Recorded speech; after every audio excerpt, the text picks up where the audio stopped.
Guarantee ಯೋಜನೆಗಳ ಬಗ್ಗೆ BJP ನಾಯಕರು ವ್ಯಂಗ್ಯ ಮಾಡುವುದನ್ನು ಬಿಡಬೇಕು. ಅವರು ಕಾಂಗ್ರೆಸ್ ಅನ್ನು ಟೀಕಿಸುವ ಬದಲು ತಮ್ಮ ಪಕ್ಷದ ಸ್ಥಿತಿಗತಿಗಳ ಬಗ್ಗೆ ಅವಲೋಕನ ಮಾಡಿಕೊಳ್ಳಿ.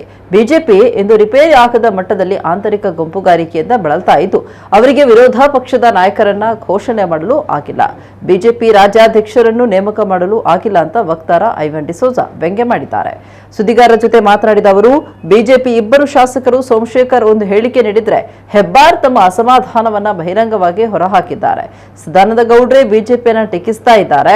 ಬಿಜೆಪಿಯ ಆಂತರಿಕ ಕಲಹ, ಅವರೊಳಗೆ ಅಸಮಾಧಾನದಿಂದಲೇ ಬಿಜೆಪಿ ಕರ್ನಾಟಕದಲ್ಲಿ ಮಣ್ಣು ಮುಕ್ಕಿ ಹೋಗಿದೆ.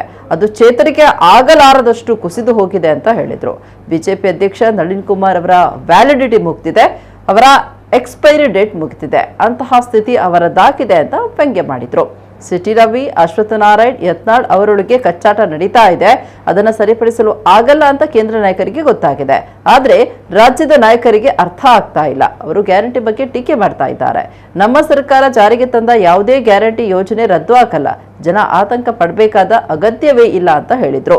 ಇನ್ನು 4 ಬಾರಿ ಸಂಸದನಾಗಿ ಆಯ್ಕೆಯಾದ ನಳಿನ್ ಕುಮಾರ್ ಕಟೀಲ್ ಜಿಲ್ಲೆಗೆ ತಮ್ಮ ಸಾಧನೆ ಎಂಬಂತೆ ಏನ್ ಯೋಜನೆ ತಂದಿದ್ದಾರೆ? ನಮ್ಮ ಕೆಲಸಗಳನ್ನ ಉದ್ಘಾಟನೆ ಮಾಡಿದ್ದೇ ಇವರ ಸಾಧನೆ. ಬಿಜೆಪಿ ರಾಜ್ಯದ ಜನತೆಯ ಬೆಂಬಲವನ್ನ ಕಳೆದುಕೊಂಡಿದೆ ಅಂತ ಹೇಳಿದರು.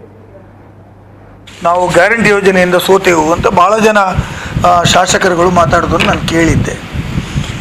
ಆದರೆ ಈಗ ನನಗೆ ಗೊತ್ತಾಗ್ತಾ ಇದೆ, ಅವರು ಗ್ಯಾರಂಟಿ ಯೋಜನೆ, ಜನಪರ ಯೋಜನೆ ನಾವು ಘೋಷಣೆ ಮಾಡಿದ್ದು ಜನರಿಗೆ ತಲುಪಿಸಿದ ಸೋತದಲ್ಲ ಅಂತ. ಬಿ ಜೆ ಪಿ ಅಕ್ಯೂಟ್ ಅಂದರೆ ವಿಪರೀತವಾದ ಆಂತರಿಕ ತೊಂದರೆಯನ್ನು ಬಳಲ್ತಾ ಇದೆ. ಅದು ರಿಪೇರಿ ಆಗದಂತು, ಅದು ರಿಪೇರಿ ಮಾಡಲಿಕ್ಕೆ ಆಗದ ಮಟ್ಟದಲ್ಲಿ ಇವತ್ತು ಆಂತರಿಕ ಗುಂಪುಗಾರಿಕೆಯಿಂದ ಬಳಲ್ತಾ ಇದೆ. ಹಾಗಾಗಿ ಇವತ್ತು ಅವರಿಗೆ ವಿರೋಧ ಪಕ್ಷ ನಾಯಕರು ಮಾಡಲಿಕ್ಕೆ ಸಾಧ್ಯ ಆಗಲಿಲ್ಲ, ರಾಜ್ಯದ ಬಿ ಜೆ ಪಿ ಅಧ್ಯಕ್ಷರನ್ನು ಘೋಷಣೆ ಮಾಡಲಿಕ್ಕೆ ಸಾಧ್ಯ ಆಗಲಿಲ್ಲ. ಇವತ್ತು ಎಷ್ಟು ಆಂತರಿಕ ಅಂದರೆ, ಇತ್ತೀಚೆಗೆ ಇಬ್ಬರು ಶಾಸಕರು ಎಲ್ಲೇ ಹೇಳಿದ್ದನ್ನು ಕೇಳಿದ್ದೇನೆ. ಅಲ್ಲಿ ಎಸ್ ಟಿ ಸೋಮಶೇಖರ್ ಅವರು ಹೇಳ್ತಾರೆ, ನನಗೆ ನನ್ನ ಸೋಲಿಗೆ ಬಿ ಜೆ ಪಿಯ ಕಾರ್ಯಕರ್ತರೇ ಕಾರಣ, ನಾನು ಬಿ ಜೆ ಪಿಯ ರಾಜ್ಯಾಧ್ಯಕ್ಷರಿಗೆ ಮನವಿ ಕೊಟ್ಟಿದ್ದೇನೆ ಸರಿ ಮಾಡಿ ಅಂತ. ಅವ್ರು ಸರಿ ಮಾಡದೇ ಇದ್ದುದೇ ನಾನು ಅಸಮಾಧಾನಗೊಂಡಿದ್ದೇನೆ ಹೊರತು ಬೇರೆ ಏನೂ ಅಲ್ಲ ಅಂತ ಹೇಳ್ತಾರೆ. ಈಚೆಯಿಂದ ಹೆಬ್ಬಾರ್ ಅವರು ಹೇಳ್ತಾರೆ, ಇಲ್ಲಿ ನಾರ್ತ್ ಕೇಂದ್ರದಲ್ಲಿ ನನಗೆ ಬಿ ಜೆ ಪಿಯವರೇ ಸೋಲಿಸಿದ್ದು ಅಂತೇಳೋ ಮಾತನ್ನು ಹೇಳ್ತಾರೆ. ಇನ್ನೊಂದು ಕಡೆ ಸದಾನಂದ ಗೌಡರು ಹೇಳ್ತಾರೆ, ಆತ್ಮಾವಲೋಕನ ಮಾಡಲಿಕ್ಕೆ ನಮಗೆ ಆತ್ಮನೇ ಇಲ್ಲದಿದ್ದರೆ ಅವಲೋಕನ ಮಾಡೋದು ಎಲ್ಲಿ ಅಂತ ಹೇಳ್ತಾರೆ. ಅದರ ಅರ್ಥ, ಎಲ್ಲಿಯೋ ಒಂದು ಕಡೆ ಬಿ ಜೆ ಪಿಯ ಆಂತರಿಕ ಕಲಹ ಏನಿದೆ, ಅಥವಾ ಅವರು ಮಾಡಿದಂಥ ಕೆಲಸಗಳ ಬಗ್ಗೆ ಅವರಲ್ಲಿಯೇ ಇರುವಂಥ ಅಸಮಾಧಾನ, ಬಿ ಜೆ ಪಿ ಕರ್ನಾಟಕ ರಾಜ್ಯದಲ್ಲಿ ಮಣ್ಣು ಮುಕ್ಕಿ ಹೋಗಿದೆ. ಅಂದರೆ ಚೇತರಿಕೆ ಮಾಡಿಕೊಳ್ಳಲಾಗದಷ್ಟು ಅಂತಿಮ ಹಂತಕ್ಕೆ ಅದು ಮುಟ್ಟಿದೆ. ಅವರೊಬ್ಬೊಬ್ಬರು ಒಂದೊಂದು ದಾರಿಯಲ್ಲಿ ಹೋಗ್ತಿದ್ದಾರೆ. ಬಸವರಾಜ ಬೊಮ್ಮಾಯಿ ಆಲ್ರೆಡಿ ಸರೆಂಡರ್ಡ್, ಯಾರಿಗೆ? ಕುಮಾರಸ್ವಾಮಿಗೆ.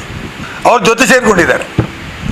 ಸಿ ಟಿ ರವಿ ಮಾತಾಡೋದು ಯತ್ನಾಳ್ ಒಪ್ಪೋದಿಲ್ಲ, ಯತ್ನಾಳ್ ಮಾತಾಡಿದ್ದು ಇನ್ಯಾರೋ ಒಪ್ಪೋದಿಲ್ಲ, ಅಶ್ವತ್ಥ ನಾರಾಯಣ ಒಪ್ಪೋದಿಲ್ಲ. ಅಂದರೆ ಬಿ ಜೆ ಪಿಯ ರಾಷ್ಟ್ರೀಯ ನಾಯಕರಿಗೆ ಗೊತ್ತಾಗಿದೆ, ಕರ್ನಾಟಕ ರಾಜ್ಯದ B J P has last ಏನು ಜನರ ವಿಶ್ವಾಸವನ್ನು ಗಳಿಸಲಿಕ್ಕೆ ಅದು ಆಗೋದಿಲ್ಲ ಅಂತ ಹೇಳೋದು ಗೊತ್ತಾಗಿದೆ. They may expecting 3 to 4 seats in parliament.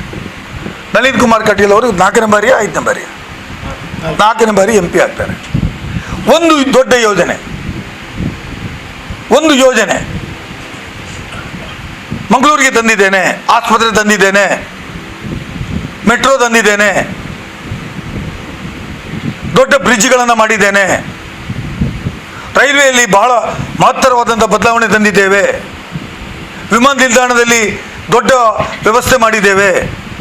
ಒಂದು ಯೋಜನೆ ಹೇಳಿ, one progressive program, development program.